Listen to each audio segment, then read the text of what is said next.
Hello aspirants, welcome to Simple Classes. UPSC की journey के लिए आप अपने पर्सनलाइज्ड नोट्स किस तरीके से बनाएं, उसी सीरीज का आज ये 6th लेक्चर है। आज हम समझेंगे हिस्ट्री के किसी टॉपिक को अगर हमें नोट्स में ब्रेक करना है तो वो किस तरीके से इफेक्टिवली हम लोग करें, सो दैट बाद में रिवीजन करते टाइम प्रॉब्लम ना हो। तो आज एक सैम्पल टॉपिक हम लोग लेके ये कंसेप्ट समझेंगे। टॉपिक रहेगा development of education at the time of British India. Education के ऊपर यूपीएससी फ्रीक्वेंटली क्वेश्चन पूछता है ऑलमोस्ट हर साल। ऑल्दो इस टॉपिक के ऊपर हम लोग एक डिटेल्ड 2 या 3 वीडियोस की एक सीरीज बना रहे हैं जहाँ पे एजुकेशन से रिलेटेड सारे फैक्ट्स, एनसीईआरटी, स्पेक्ट्रम और तमिलनाडु बोर्ड की मॉडर्न हिस्ट्री के सारे इंपॉर्टेंट पॉइंट कवर करे जाएंगे। Let's start today's lecture.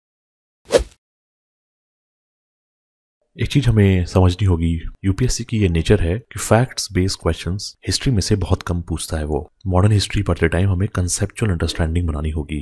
यहाँ पे मैं आपको एग्जांपल के थ्रू समझाता हूँ। ब्रिटिशर्स जब इंडिया आए थे एज ईस्ट इंडिया कंपनी, तो क्या शुरू से उन लोगों का इंटरेस्ट था कि एजुकेशन इम्पार्ट करनी है, इंडियंस की एजुकेशन इंप्रूव करनी है? ये एक कंसेप्चुअल क्वेश्चन है। यहाँ पे यूपीएससी इस तरीके का स्टेटमेंट फ्रेम कर सकता है, बट रियलिटी में ऐसा कुछ नहीं था। शुरू के 60 साल जब ईस्ट इंडिया कंपनी इंडिया में मोनोपोली लेके आई थी ट्रेड करने के लिए, तो शुरू के 60 साल तक ब्रिटिश इंडिया का सिर्फ और सिर्फ प्रॉफिट मेकिंग इंटरेस्ट था। जाहिर सी बात है, एक कंपनी इंडिया में आई है, बिजनेस करने के लिए आई है, तो प्रॉफिट मेकिंग इंटरेस्ट उसका प्राइमरी एम था। एजुकेशन देने में दूर दूर तक ईस्ट इंडिया कंपनी का कोई इंटरेस्ट नहीं था। उस दौरान जो भी डेवलपमेंट हुए थे वो इंडिविजुअल्स के द्वारा एफर्ट करे गए थे। फिर से बोलूंगा, ये भी एक कंसेप्चुअल अंडरस्टैंडिंग है। ईस्ट इंडिया कंपनी का एज एन एंटिटी कोई रोल नहीं था उस टाइम पे एजुकेशन के फील्ड में कुछ भी डेवलपमेंट देना। जो भी थोड़ा बहुत डेवलपमेंट हुआ था वो इंडिविजुअल्स का एफर्ट था। अब वो इंडिविजुअल्स कौन कौन से थे वो नाम हमें पता होने चाहिए।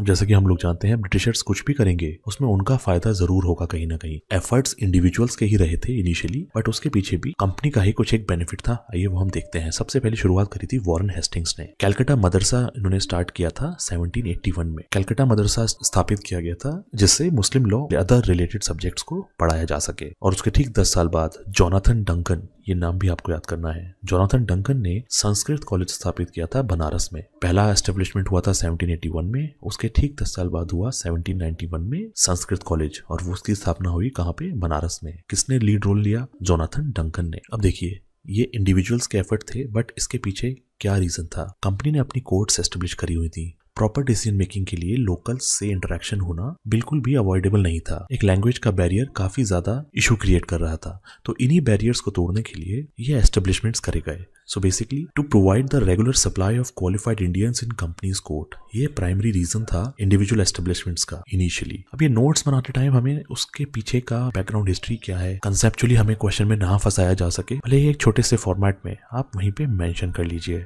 आपको रिवीजन के टाइम पे काफी आसानी होगी। इसके बाद 1800 में फोर्ट विलियम कॉलेज एस्टेब्लिश किया था वेलेस्ली ने। लॉर्ड वेलेस्ली के नाम से हम इन्हें जानते हैं। हालांकि ये 2 साल के बाद 1802 में ये बंद हो गया था। इसका रीजन क्या था खोलने का? अब देखिए, जो भी कॉलेज बनता है अगर उसका रीजन बहुत ही डिफरेंट है, वो रीजन हमें पता होना चाहिए। इसके बारे में शायद 2020 में ही यूपीएससी ने क्वेश्चन पूछा था। सिविल सर्वेंट्स की ट्रेनिंग के लिए फोर्ट विलियम कॉलेज वेलेस्ली ने खोला था, जिसकी वजह से जो भी सिविल सर्वेंट्स अपॉइंट होते हैं उनको लैंग्वेज और इंडियन कस्टम्स के बारे में पूरी जानकारी दी जाए। ये फोर्ट विलियम कॉलेज का प्राइमरी एम था। हालांकि ये 2 साल के बाद बंद कर दिया गया था, उससे आपको कोई लेना देना नहीं है। तो इस तरीके से आपको अपने नोट्स क्राफ्ट करने हैं। बहुत ही कम चांसेस है कि यूपीएससी फैक्ट के पीछे जाएगा। किसी भी फैक्ट के पीछे इंटेंशन क्या है वो हमें पता होनी चाहिए। अब क्योंकि एजुकेशन डेवलपमेंट की बात हो रही है, तो हमें ये भी पता होना चाहिए किस चार्टर एक्ट में एजुकेशन से रिलेटेड इंपॉर्टेंट डेवलपमेंट्स हुई हैं। चार्टर एक्ट 1813 काफी इंपॉर्टेंस रखता है एजुकेशन के डोमेन में भी। चार्टर एक्ट 1813 में एक बहुत ही इंपॉर्टेंट प्रोविजन दिया गया था, जिसके तहत 1 लाख रुपए एनुअली सैंक्शन करे गए थे मॉडर्न साइंस और एजुकेशन के डेवलपमेंट के लिए। हालांकि किसी रीजंस की वजह से ये अमाउंट 1823 तक एक बार भी रिलीज नहीं किया गया। सोच के देखिए, 1813 में अनाउंसमेंट किया गया, प्रोविजन भी दे दिया गया कि हर साल 1 लाख रुपए एनुअली यूज किया जाएगा मॉडर्न साइंस के डेवलपमेंट के लिए, एजुकेशन के डेवलपमेंट के लिए एंड प्रमोशन के लिए। बट आपसी मतभेद की वजह से 1823 तक, अगले 10 साल तक ये अमाउंट एक बार भी सैंक्शन नहीं किया गया। वो हम आगे देखेंगे उसका प्राइमरी रीजन क्या था। चार्टर एक्ट 1813 की अगर बात करें, ये वही एक्ट है जहाँ पे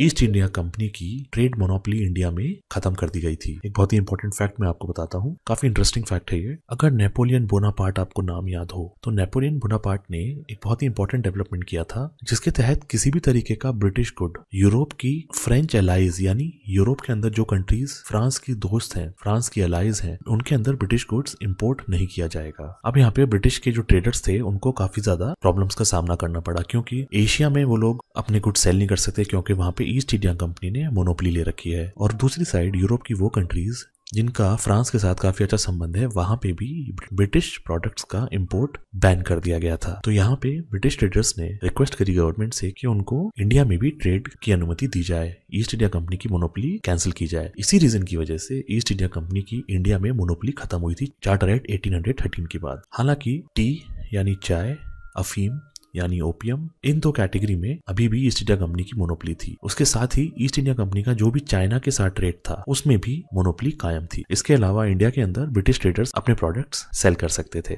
ऐसे ही एक इंपॉर्टेंट फैक्ट मुझे याद आया चार्टर एक्ट 1813 से रिलेटेड, मैं सोचा आपके साथ शेयर किया जाए। तो देखिए 1 लाख रुपए सैंक्शन होने के बाद भी 10 साल तक उस 1 लाख रुपए का कोई भी यूज नहीं किया गया। मीनवाइल 1817 में एक बहुत ही पॉजिटिव न्यूज निकल के आई जब कैलकाटा कॉलेज एस्टेब्लिश करा गया। ये याद रखिए, ये यहाँ पे ध्यान देने वाली बात है, कैलकाटा कॉलेज का एस्टेब्लिशमेंट गवर्नमेंट ने नहीं किया था, वहां के एजुकेटेड बंगालीज ने इकट्ठे होकर एक ग्रांट दिया था जिस ग्रांट की वजह से ये कैलकाटा कॉलेज एस्टेब्लिश करा गया था 1817 में। प्राइमरी फोकस क्या था कैलकाटा कॉलेज को सेटअप करने का, ताकि ह्यूमैनिटीज और साइंस सब्जेक्ट को बढ़ावा दिया जाए और मीडियम क्या रहेगा, वो रहेगा इंग्लिश। तो ये पहली उम्मीद की किरण यहाँ पे अगर डेवलपमेंट ऑफ एजुकेशन की बात की जाए ब्रिटिश टेन्योर के टाइम पे, तो एक काफी बड़ा एक इंपॉर्टेंट कदम था। इसके बाद गवर्नमेंट की बात की जाए तो गवर्नमेंट ने 3 संस्कृत कॉलेज एस्टेब्लिश करे थे दिल्ली, आगरा और कैलकाटा में। ये हमको याद रखने हैं। वेस्ट टू ईस्ट अगर हम जाएं तो दिल्ली सबसे पहले आएगा, फिर आगरा, फिर कैलकाटा।